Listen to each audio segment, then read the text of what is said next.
Assalomu alaykum hammaga. Xullas men o'zimni shaxsiy YouTube'dan profilimni ochdim. Sababi nimaga YouTube'dan? Chunki Instagram o'sha yoqmayapti. Instagramdan juda ham zerikdim. Aldovlar ko'p, har xil faxsh narsalar ko'payib ketdi Instagramda. YouTube'ga kirgan odam menimcha Instagramga qaraganda ancha ko'proq ma'lumot oladi va miyasida ham har xil narsalar bo'lmaydi. Instagramda yarim yalang'ochlar, faxshchilar, aldovlar juda ham ko'payib ketdi.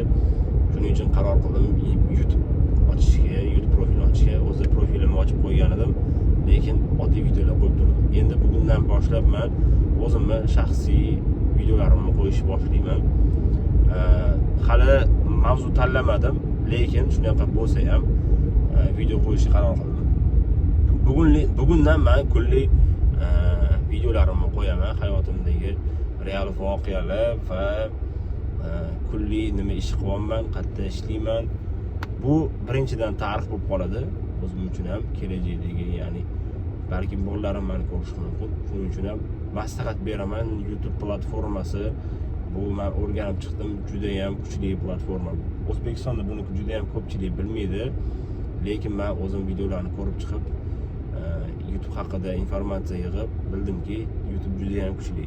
Birinchi o'rinda siz hech qanaqa reklama olmasdan ham YouTube'dan monetizatsiyadan foydalansangiz bo'ladi. Qachonki podpischigingiz 1000 tadan oshgandan keyin profilingizda prosmotrlar soni ko'paygandan keyin sizga YouTube pul to'lashni boshlaydi. Ikkinchidan, videolaringiz juda ham tez prosmotr yig'ish ehtimoli bor, sababi YouTube'da hech qanaqa nakrutka yo'q. Hech qanaqa nakrutkadan foydalanib bo'lmaydi.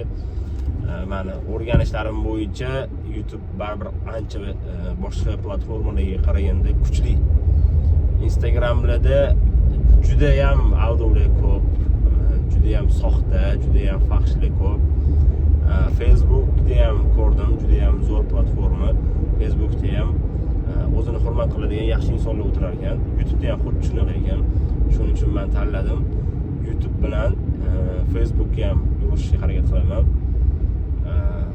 Bugundan boshlab kunlik shaxsiy videolarimni qo'yaman. Kun mobaynida nima ish qildim, qayerga bordim, ishxonam qanaqa joy, o'zim haqimda to'liq informatsiyalar bo'ladi va yana ham ideyalar ko'payadigan bo'lsa, shu ideyalarim orqali har xil live hacklar, videolar qilishga harakat qilaman. Hozircha o'zim to'xtamga kela olmadim, sababi juda ham ideyasi kuchli insonlar bor ekan YouTube'da, har xil videolar qilishar ekan. Men videolarni ko'rib qoyil qoldim. YouTube'da qanaqa kачествоda videolar qo'yish kerak, nima qilish kerak, nima uchun aynan YouTube'ga yurish kerak, shular haqida ham yana o'rganib ma'lumotlar beraman.